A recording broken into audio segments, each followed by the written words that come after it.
Hey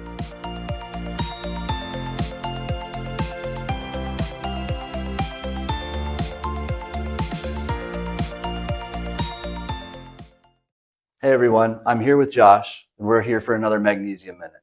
Today we want to talk about surface finishes and what we're capable to do in magnesium.